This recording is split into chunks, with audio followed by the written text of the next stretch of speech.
My name is Olivia, and on a cold night in January 2023, I experienced a near-death event that forever altered my perspective on life and technology. I believe Jesus himself revealed to me the spiritual dangers that technology poses to my generation. If you are a parent, grandparent, or have young people in your life, please take this warning seriously. Before that night, I was skeptical about such experiences, but now I feel compelled to share my story to reach as many people as possible. Whether you agree or disagree, I encourage you to listen and share your thoughts. It was an ordinary Friday evening.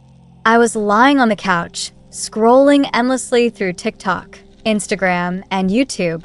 The hours slipped away unnoticed as I consumed content that felt meaningless yet addictive. My family had gone to bed, leaving me alone in the quiet glow of my screen.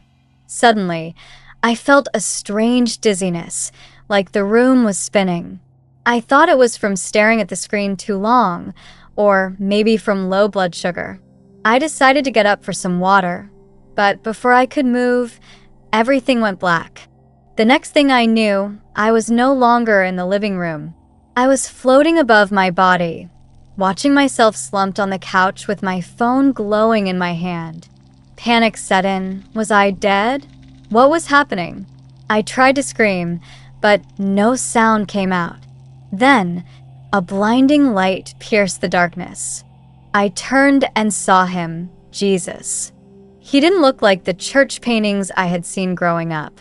He was more radiant, powerful, and real than anything I had ever known. His presence wasn't just light, it was overwhelming love and authority combined. I wanted to fall to my knees, but I couldn't move. "Come," he said, extending his hand. His voice was calm but carried a weight that demanded obedience. Without hesitation, I reached out and took his hand. Instantly, the living room vanished, and we were in a vast, dark void. It wasn't empty, though. Around us were countless glowing screens. Phones, tablets, computers, TVs, and VR headsets floated in the air, pulsating with an ominous energy. As I looked closer, I realized these devices weren't just tools. They were alive with something dark and sinister. Faces stared out from the screens, millions of them, with vacant, hypnotized eyes. "This is the battlefield," Jesus said, his voice filled with sorrow and urgency. "The enemy has made this his greatest weapon against your generation, millennials, Gen Z, and Gen Alpha. He knows the power you have to impact my kingdom, and he is working to destroy you." I was confused. "But how?" "It's just technology, just entertainment," I said. "It started that way," he replied, his eyes full of sadness. "But what you see as harmless has become a trap. The enemy uses these screens to enslave hearts, minds, and souls. Technology was meant to be a tool, but now it is a weapon." I looked closer at the screens and saw chains extending from them, wrapping around people's wrists, necks, and even their hearts. Each chain bore a word: comparison, anxiety, lust, distraction, pride, envy. The sight chilled me to my core. "They don't even know they're chained," I whispered. "That is the enemy's greatest trick," Jesus said, "to enslave them without their knowledge." Suddenly, the screens turned red, flickering with flames.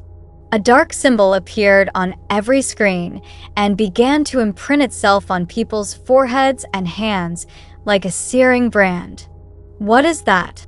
I asked, trembling. "It is not yet the mark of the beast," Jesus said gravely, "but it is preparing them to accept it. The enemy is conditioning their hearts to worship him instead of me.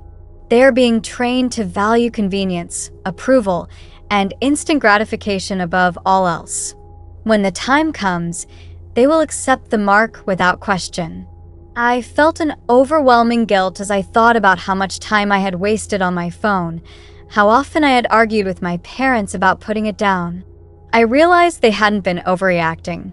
The scene shifted, and I found myself on a massive battlefield. It wasn't a war of guns or soldiers, but a war between families. Parents and grandparents stood on one side, yelling at the younger generation, accusing them of laziness and addiction. The younger generation yelled back, blaming their elders for creating the very problems they now faced. In the shadows, the enemy laughed, delighted by the division. "They are supposed to be united," Jesus said, his voice heavy with grief. "But the enemy has turned them against each other.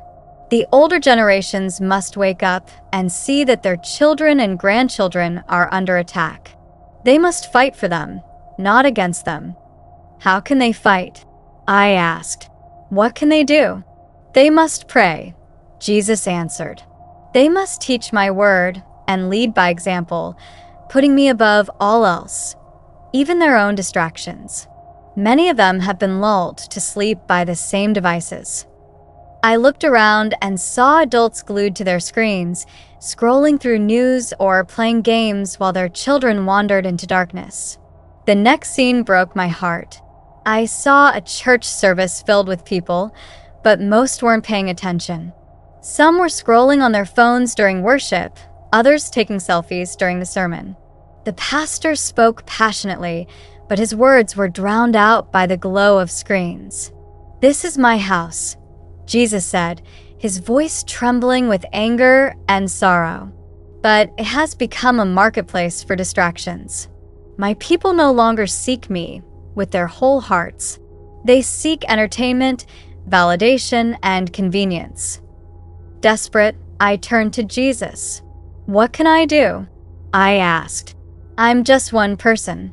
"You are more than you think you are," he said, placing his hand on my shoulder. "You are my messenger. I have chosen you to warn them, not just your generation, but all generations." "But they won't listen," I said, tears streaming down my face. "They'll think I'm crazy." "They rejected me too," Jesus said. "But some will hear, and their eyes will be opened. Speak boldly. Warn them that the time is short." In an instant, I was back in my living room. My heart raced, and tears poured down my face. My phone was still in my hand, but it felt different, cold, heavy, and sinister. I threw it across the room and fell to my knees, crying out to God. That night, I prayed like never before for my family, my friends, my generation, and the generations before me. The day after this experience, I couldn't shake the images from my mind, the chains, the screens, the division. It all felt so real, as if it wasn't just a vision but a glimpse into the spiritual battle we are all living in right now. I decided to act on what Jesus had told me. I deleted many of the apps that had consumed so much of my time and set strict boundaries for how I use my phone. It wasn't easy, but I knew it was necessary. I also started talking to my family about what I had seen. At first, they didn't know how to respond. My parents listened quietly, but I could tell they weren't sure if I was exaggerating or imagining things. It took time, but as I shared more of the details, especially about the chains and the battlefield, they began to see the truth in my words. My mom even told me she had felt convicted about her own phone use and started joining me in prayer every night for our family. One of the most difficult things was sharing this story with my friends. I was terrified they would think I'd lost my mind or that I was being overly dramatic. But when I finally worked up the courage to tell a close friend, she surprised me. She admitted she often felt the same emptiness I described and had been looking for a way to break free from the endless cycle of social media and distraction. That conversation marked the beginning of a small group we started, a place where we could talk openly about our struggles with technology and encourage each other to focus on faith and meaningful relationships. This journey hasn't been without its challenges. There are days when I still feel the pull to scroll endlessly, to lose myself in the mindless comfort of a screen. But then I remember the vision, the chains, the faces, and the battlefield, and it reminds me of what's at stake. It's not just about me. It's about the countless souls who are unknowingly being led away from God. To anyone reading this, I urge you to take this message to heart. Technology isn't inherently evil, but it can become a tool for destruction if we let it. Be intentional about how you use it. Pray for wisdom, set boundaries, and prioritize what truly matters: your relationship with God and the people He has placed in your life. The time is short, but it's not too late. Jesus has given us the tools we need to fight back: prayer, His Word, and the power of community. Let's use them. Let's reclaim our hearts and minds from the enemy's grip and focus on what's eternal. Together, we can break free from the chains and walk in the freedom and light that only Jesus can provide. If you're reading this and feel moved, I encourage you to share this message. Talk to your family, your friends, your children, and your grandparents. Pray with them. Discuss the role technology plays in your lives and how you can use it wisely. Remember, every small step we take in faith brings us closer to the life God has called us to live. The choice is ours. Let's make it count.